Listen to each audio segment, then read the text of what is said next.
अरुण, सियासी तौर पर अब समझेंगे कैसे बीजेपी टीएमसी का अब ये संग्राम, ये महाटकराव नजर आएगा। देखिए, जैसे शुभेंदु अधिकारी के पीए की हत्या हुई, भारतीय जनता पार्टी के लोगों ने, उनके नेताओं ने, कार्यकर्ताओं ने आरोप लगाना शुरू किया कि ममता सरकार की नाकामी है और ममता सरकार तृणमूल कांग्रेस के इशारे पर ये किलिंग हुई है। और वो ये भी कह रहे थे कि ये वेल प्लान्ड है, ऑर्केस्ट्रेटेड है और ये कॉन्ट्रैक्ट किलिंग है, टारगेटेड किलिंग है, जिसमें हायर किया गया भाड़े के हत्यारों को और उनको सुपारी दी गई इनकी हत्या करने के लिए। उसके पीछे की क्या वजह है? अब बीजेपी ये कह रही है कि भवानीपुर में जो ममता बनर्जी को हराया शुभेंदु अधिकारी ने, उस दफ्तर का, यानी शुभेंदु अधिकारी के दफ्तर का पूरा कामकाज यही देख रहे थे उनके जो पीए हैं जिनकी हत्या कर दी गई, और इसलिए ये सियासी दुश्मनी के चलते उनकी हत्या की गई। जबकि तृणमूल कांग्रेस ने कहा कि ये हत्या कतई उनसे संबंधित नहीं है, इस हत्या की निंदा करते हैं। और तृणमूल कांग्रेस ने पहले मांग की कि सीबीआई जांच होनी चाहिए, कोर्ट मॉनिटर। और बाद में शुभेंदु अधिकारी भी अस्पताल से जब निकले तो उन्होंने भी ये कहा कि हमको कोलकाता पुलिस पर या फिर पश्चिम बंगाल की पुलिस पर भरोसा नहीं, उसकी जांच पर हमको सीबीआई से इंक्वायरी चाहिए। तो देखिए, तृणमूल कांग्रेस और भारतीय जनता पार्टी के बीच आरोप प्रत्यारोप का दौर है। तृणमूल कांग्रेस कह रही कि पिछले 48 घंटों में कई जगहों पर उनके कार्यकर्ताओं की हत्या हुई, 3 कार्यकर्ताओं की हत्या हुई है। तो दोनों के बीच आरोप प्रत्यारोप चल रहे हैं। और अक्सर पश्चिम बंगाल में यह देखने को मिलता था कि हिंसा चुनाव के दौरान होती है, इस बार पोस्ट पोल वायलेंस हो रहा है, चुनाव खत्म हो जाने के बाद हिंसा हो रही है। जबकि सीएपीएफ की लगभग 2500 कंपनियां अभी भी तैनात हैं। तो सवाल चुनाव आयोग से भी है कि उनके डीजीपी नियुक्त किए हैं, उनके प्रमुख सचिव, मुख्य सचिव, जो बड़े अधिकारी सब उनके नियुक्त किए हैं, तो जवाबदेही और जिम्मेदारी किसकी बनती है? अमित, क्योंकि आपसे ये जानना चाहेंगे इस पहलू को, किसी की कानूनी प्रक्रिया चल रही है, कई टीमों का गठन कर दिया गया है, कुछ बड़ी गिरफ्तारियां भी होंगी और जाहिर सी बात है कुछ खुलासे भी यहाँ पर यकीनन होंगे। लेकिन सियासी तौर पर क्या अब आपको लगता है कि बीजेपी इसका मुंहतोड़ जवाब यकीनन देगी?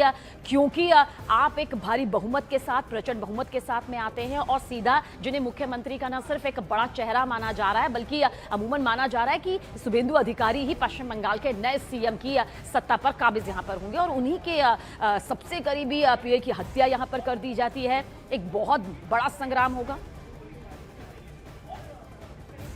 देखिए, कल हमारी बीजेपी के कार्यकर्ताओं और बीजेपी के वरिष्ठतम प्रदेश के नेताओं से हमारी बात हुई थी, तो दोनों का ये रुख था। बीजेपी के जहां तक कार्यकर्ताओं का सवाल है, उनका यही कहना था कि ये एक जीत के बाद वह उत्साह की ओर बढ़ रहे थे, लेकिन एक जो राजनीतिक बदला ये जो लिया गया है, यह बहुत मतलब ये इन्हें कतई भी ये नहीं स्वीकार्य नहीं है और इसका जवाब वो देंगे। हालांकि हिंसा स्पष्ट तौर पर नहीं कहा, लेकिन उनका कहना है कि इसका जवाब हम यहाँ पर देंगे। और जहाँ तक वरिष्ठ नेताओं का सवाल है बीजेपी के प्रदेश के, तो उन्होंने कार्यकर्ताओं से शांति बरतने की अपील की है और उनका यही कहना है कि हमें धैर्य रखना है, हमें संयम रखना है और अब इस घटना से के बाद हमें सजग रहने को कहा है। कल ही जो है बीजेपी के वरिष्ठ नेता यहाँ पर प्रदेश के मिले थे और बैठक की थी इस घटना के बाद, और सभी विधानसभा सीट के कार्यकर्ताओं को निर्देश दिए गए कि अपने अपने इलाकों में वो चौकस रहें और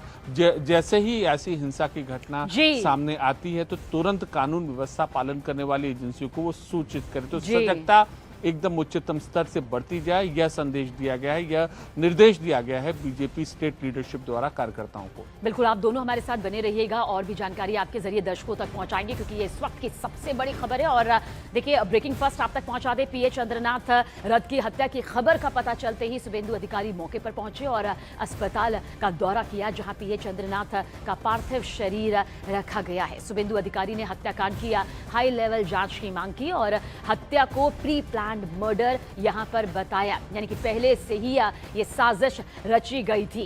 चंद्रनाथ रथ की हत्या पूरी तरह कोल्ड ब्लेडेड मर्डर है और साथ ही चंद्रनाथ रथ की 2-3 दिनों तक रेकी की गई थी। पुलिस को कुछ सबूत भी हाथ लगे हैं और जांच जारी है। ये टीएमसी के 15 सालों के महाजंगल राज का नतीजा है और साथ ही बीजेपी बंगाल के गुंडों के सफाई का काम शुरू करेगी। शुभेंदु अधिकारी ने सख्त लहजे में ये कहा है।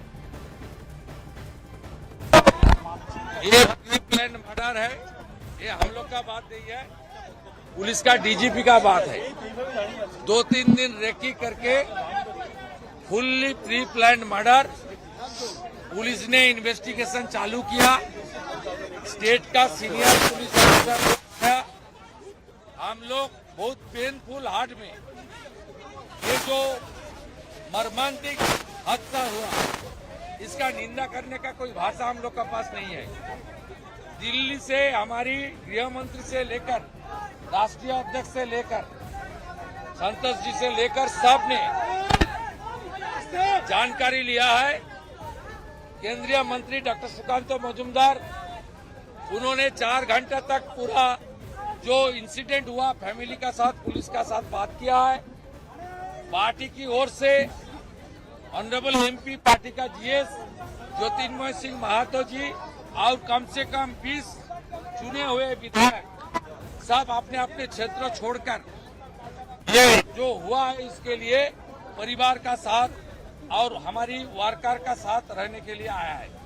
हम लोग इंतजार करेगा, पुलिस ने कुछ ना कुछ क्लू उनको मिला है, पुलिस ही कार्रवाई करेगा।